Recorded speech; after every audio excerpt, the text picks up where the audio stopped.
Él, por ejemplo, cuando hablaba de un escritor, por ejemplo, daba una charla, él abría siempre el libro por la página 28, leía lo que ocurría, solamente se conformaba con leer lo que ponía en la página 28. Él escapó de Jazz Napoleón el 28 de octubre, según el calendario juliano, y según los que conocen bien la historia de Tolstói, eligió ese día, y también el hijo primogénito nació un día 28.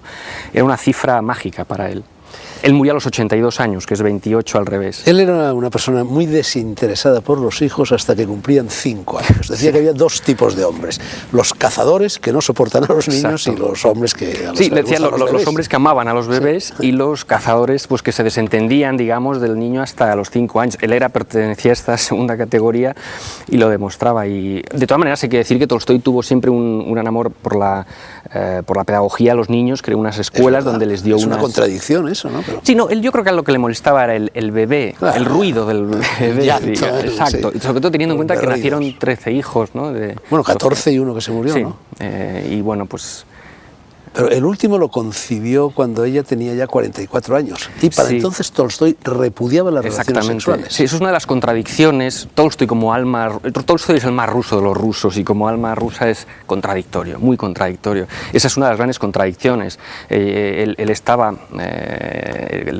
promoviendo ya en sus escritos el celibato, digamos, y en cambio su mujer estaba embarazada. Ella, Sofía Andreevna, le recordaba muchas veces: tú te quieres hacer el sencillo, pero tú comes espárragos, le decía. Es decir, que en aquella época pues, se tenían por afrodisíacos. Exactamente.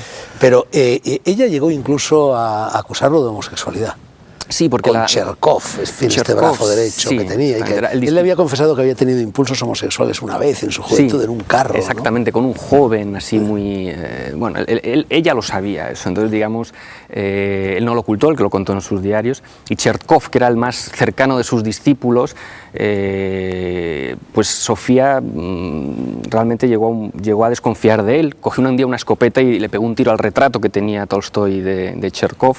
Cherkov intentó que Tolstói llevar a cabo, legase los derechos de sus obras al pueblo, que era realmente el punto de conflicto con Sofía. Es decir, Sofía y Tolstói se mandaban constantemente a freír espárragos, nunca he dicho, pero el punto de conflicto era ese, ¿no? Y a tomarlos también, por lo que decías hace un momento, de vez en cuando, ¿no? Sí. Oye, en fin, antes mencionábamos pues, los soviéticos, a Lenin. ¿Qué habría hecho Tolstói caso de estar vivo cuando Lenin conquista el poder? ¿Cuál habría sido su actitud? Hombre, su reacción, por supuesto, él desde que conoce a Proudhon, él es un anarquista en el sentido de la propiedad privada es un robo. Eso lo tiene muy claro, pero al mismo tiempo es pacifista y se cartea con Gandhi. Por lo tanto, él habría rechazado de plano la revolución, tanto por la violencia jacobina que se derivó de ella, como por todo este componente burocrático, este superestado. Él rechazaba realmente la burocracia del Estado, sea cual fuera su ideología.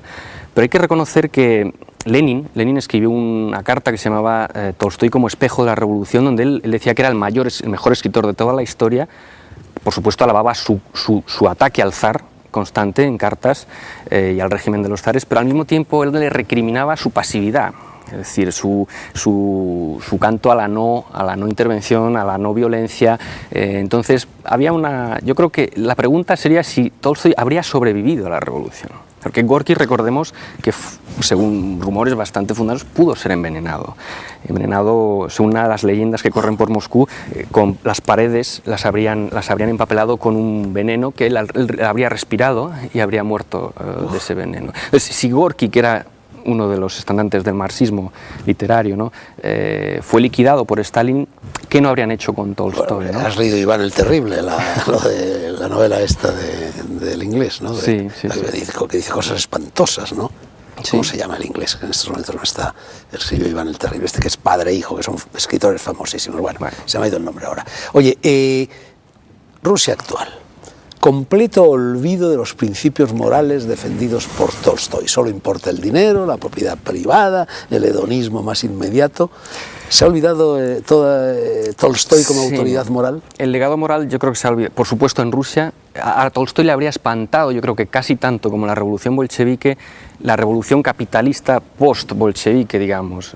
Rusia vive inmersa en un capitalismo salvaje y eso yo creo que le habría repudiado casi tanto, más porque, como sabes, él era un hombre que buscaba a Dios a ras de suelo, cavando en su hacienda, y era una persona que se oponía al capitalismo de plano. Pero yo creo que también no solo ocurre en Rusia, ocurre en todo el mundo. Yo creo que los valores de Tolstói, que son muy actuales por otra parte, porque él es un ecologista, él ahorraba hasta en sobres, él escribía, en hojas, él cogía sobres viejos para escribir, es decir, él era un ecologista. Reciclaba. Sí, reciclaba, era un ecologista, era un hombre, yo creo que hoy habría conectado con los movimientos quizá antiglobalización, era una persona que promovía la no violencia y por lo tanto era una persona incómoda para todo tipo de gobierno, para los zares que lo ignoraban, eso era lo peor que podían hacerle, ignorarle.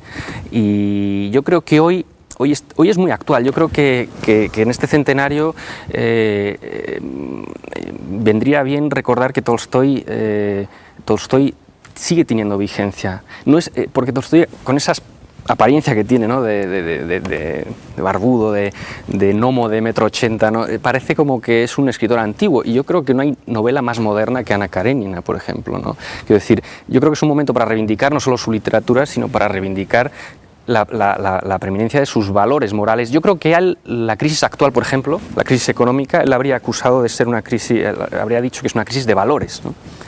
Solzhenitsyn, que después de Tolstói es seguramente el prototipo del escritor que se reviste de autoridad moral frente a la sociedad rusa, en este caso, se enclaustró en sus últimos años, vivió como una anacoreta. ¿Tolstói tú crees que habría hecho quizá lo mismo? Sí, bueno, de hecho él vivía. Bueno, ya vivía como una anacoreta. Sí, efectivamente. Yo creo con 30 criados, pero bueno. Sí, no sé si sabes alguna anécdota. Cuando muere Solzhenitsyn en agosto del 2008, yo estaba en Yasna Poliana.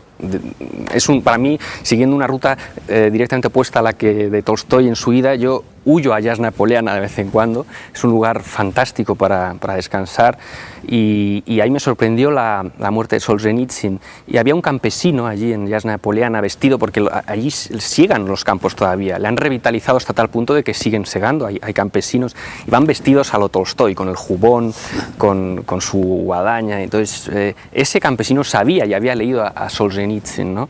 Y me dijo que Solzhenitsyn se alegraba porque él había ido a Dios, ¿no? Y bueno, fue una especie de conexión, Tolstói-Solzhenitsyn. Bueno, has traído este libro, Steiner, Tolstói o Dostoyevsky, cuyo título plantea lo que son los dos grandes cursos fluviales que alimentan la gran novela rusa del siglo XIX. ¿Tolstói o Dostoyevsky? Sí, Steiner no solo lo entronca... Pregunto, ¿Tolstói o Dostoyevsky o Tolstói y Dostoyevsky?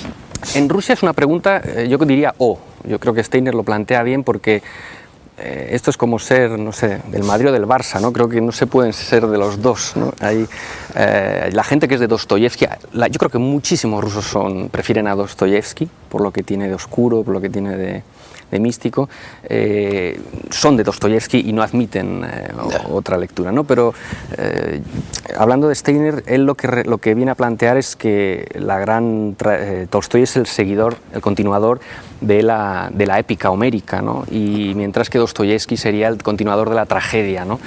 Y bueno, son dos, sabes que nunca se conocieron. Pudieron conocerse cuando hicieron el homenaje a Pushkin en Moscú en 1880, si mal no recuerdo, pero Tolstói se negó a ir, dijo que había cosas más importantes en que gastar el dinero. Yo soy de Tolstói y de Dostoyevsky, de los dos. Cuídate del frío, Daniel, y rasca de mi parte la cabeza de tu gato Puzo. Publicidad y seguimos.